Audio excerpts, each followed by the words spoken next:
ఎత్తున పోరాటం చేసి అలసిపోయారు. చివరికి వాళ్ళ వయసు కూడా అయిపోయింది. 10 సంవత్సరాలు ఈ రాష్ట్రంలో ఉన్నటువంటి నిరుద్యోగ యువతి యువకులు నిరాశ నిస్పృహలకు గురై తిరిగి ఇందిరమ్మ రాజ్యం వస్తే తప్ప మాకు ఉద్యోగాలు రావని చెప్పి ఆలోచన చేసి ఈరోజు ప్రజాప్రభుత్వాన్ని ఏర్పాటు చేసుకున్నాం. మరుక్షణం నుంచి ఈ రాష్ట్రంలో నిరుద్యోగ యువతి యువకుల కోసం మేము చెప్పినట్టుగా పబ్లిక్ సర్వీస్ కమిషన్ ప్రక్షాళన చేయటమే కాకుండా ఉద్యోగాలను నియమించడం కోసం ఒక క్యాలెండర్ను కూడా ప్రకటించాం.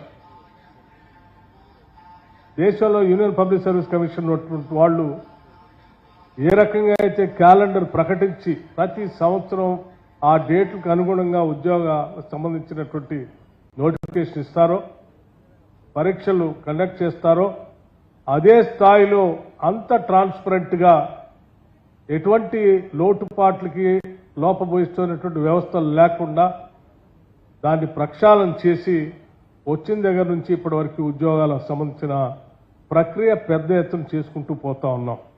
ఇప్పటికే దాదాపు 56,000 మంది నిరుద్యోగ యువతి యువకులకి నియామక పత్రాలు అందించడం జరిగిందని చెప్పడానికి నేను చాలా సంతోషిస్తా ఉన్నాను. ఇంకా మిగతా పెద్ద ఎత్తున ఉద్యోగాలు ఈరోజు ప్రాసెస్లో ఉన్నాయి కూడా. దాంట్లో భాగంగా ఈరోజు 315 మందికి జెన్కో డిపార్ట్మెంట్ ఎనర్జీ శాఖలో ఈరోజు మనం నియామక పత్రాలు అందించుకుంటున్నాం. ఇది కేవలం ఇదేదో 315 మందికి సంబంధించినటువంటి ఉద్యోగ నియామక పత్రాలుగా మనం చూడాల్సినటువంటి అవసరం లేదు. 315 మందికి ఈరోజు ఇస్తున్నామంటే ఒక రోజు జరిగేటువంటి ఒక ప్రక్రియ లాగానే మనం చూడాలి. ఇక్కడ ఒకరోజు ఏదో ఉద్యోగ నియామక పత్రాలు ఇచ్చి వదిలేస్తాం అనేటువంటి పరిస్థితి లేదు. గత 10 నెలల్లో మనం చూస్తూ వచ్చాం. ప్రతి నెల ఎక్కడో దగ్గర నియామక పత్రాలు అందిస్తూనే వచ్చాం. ఈరోజు సాక్షాత్తు భారతరత్న శ్రీ రాజీవ్ గాంధీ గారి విగ్రహం ముందు 315 మంది ఇంజనీర్లకి టెక్నాలజీ మిషన్స్ మీద బాగా ఆలోచన చేసినటువంటి మహానుభావుడు ఆనాడు ప్రధానమంత్రిగా ఈ దేశానికి టెక్నాలజీ మిషన్స్ అందించి 21వ శతాబ్దంలోకి దేశాన్ని తీసుకొని పోవాలని ఆలోచన చేసిన నాటి ప్రధాని శ్రీ రాజీవ్ గాంధీ గారి సాక్షిగా ఈరోజు ఇంజనీర్లకి ఈరోజు నియామక పత్రాలు అందిస్తా ఉన్నాం. ఈ స్ఫూర్తి ఈ ప్రభుత్వానికి మన రాష్ట్ర ముఖ్యమంత్రి శ్రీ రేవంత్ రెడ్డి గారితో సహా మంత్రిమండలిలో ఉన్నటువంటి ప్రతి మంత్రి కూడా అందరం ఈ రాష్ట్రంలో ఉన్నటువంటి నిరుద్యోగ యువతి యువకులందరికీ ఏదో రకంగా ఉద్యోగ అవకాశాలు కల్పించాల్సిందే.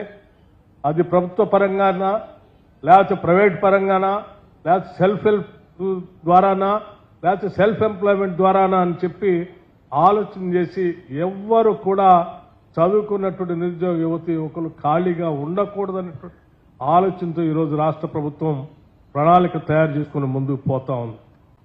భవిష్యత్తులో కూడా మీ అందరికీ నేను మీ ద్వారా ఈ రాష్ట్ర ప్రజలందరికీ కూడా నూతన సంవత్సర శుభాకాంక్షలు తెలియజేస్తూ ఈ నూతన సంవత్సరంలో కూడా పెద్ద ఎత్తున ఉద్యోగ నియామకాలు ఉంటాయని, వాటికి సంబంధించిన నోటిఫికేషన్స్ వస్తాయని ఈ సందర్భంగా మీ అందరికీ నేను మనవి చేస్తూ ఈ ఇచ్చేటువంటి ఉద్యోగ నియామకాలకు సంబంధించినటువంటి శాఖకు సంబంధించిన కొంత సమాచారాన్ని కూడా రాష్ట్ర ప్రజలకి ఈ సందర్భంగా తెలియజెప్పాలనేటువంటి ఆలోచనతో 2-3 అంశాలు మీ ద్వారా రాష్ట్ర ప్రజలకు తెలియజేస్తాను.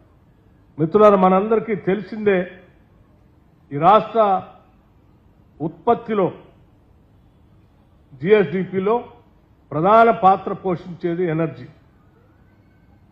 ఈ ఎనర్జీకి సంబంధించి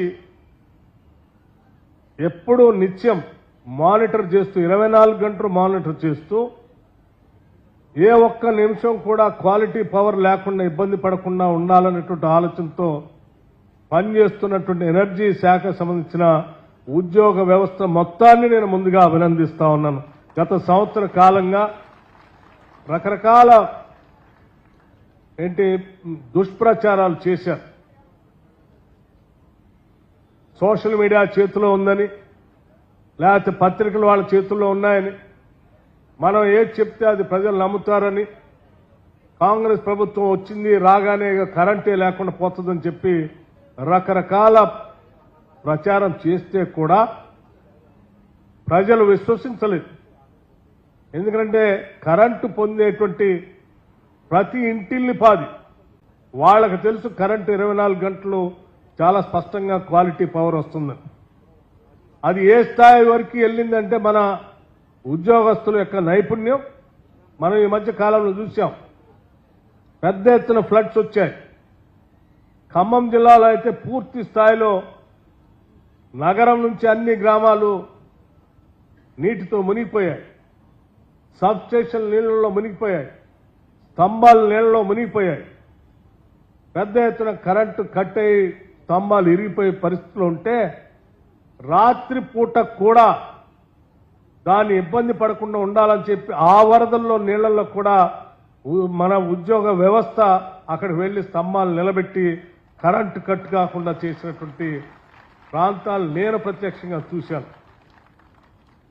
వరద వస్తుందని తెలిసినప్పుడు నేను ఎక్కడో కరీంనగర్లో ఉంటే నాకు సాయంత్రం 4 గంటలకు సమాచారం వస్తే ఆ 4 గంటలు నేను ఖమ్మం నుంచి కరీంనగర్ నుంచి బయలుదేరి ఖమ్మం చేరే వరకు రాత్రి నాకు 3:30 అయింది. తెల్లవారుజామున 3:30. ఆ తెల్లవారుజామున 3:30కు వెళ్తున్నటువంటి ప్రయాణ మార్గంలో కూడా ప్రతి దగ్గర విద్యుత్ శాఖకు సంబంధించిన సిబ్బంది ఎక్కడో ఒక దగ్గర స్తంభం ఎక్కుతూనో స్తంభం దగ్గర నిలబడో లేకపోతే నీళ్లలో నిలబడో పనిచేస్తూనే కనిపించారు. చివరికి రాయపట్నం అనేటువంటి విలేజ్కి నేను 3:30కి తెల్లవారుజామున చేరుకుంటే ఆ ఊర్లో కూడా ఒక స్తంభం ఎక్కి అతను ఆ తెల్లవారుజామున 3:30కు కూడా పనిచేస్తూ కనిపించినటువంటి లైన్మెన్ చూసి నేను నిజంగా గర్వించాను. ఆ రోజు ఇంత గొప్ప వ్యవస్థ ఈరోజు మనకు అందుబాటులో ఉంది కాబట్టే రాష్ట్ర ప్రజలు ఇవాళ ప్రశాంతంగా ఉండగలుగుతా ఉన్నారు. ఈ రాష్ట్ర జీడిపి కూడా పెరుగుతుందని కావటానికి కారణభూతులు అవుతా ఉన్నారు. అందుకే వారికి నేను మనస్ఫూర్తిగా అభినందనలు తెలియజేస్తూ ఇప్పుడున్నటువంటి డిమాండ్ మనం గతంలో చూసాం. 15,623 మెగావాట్ల డిమాండ్ ఉంటే రాబోయే సంవత్సరాల్లో ఎంత డిమాండ్ ఉంటుందనేది కూడా అంచనా వేసి మనకు కొన్ని లెక్కలు ఇచ్చారు భారత ప్రభుత్వానికి సంబంధించినటువంటి వ్యవస్థలు.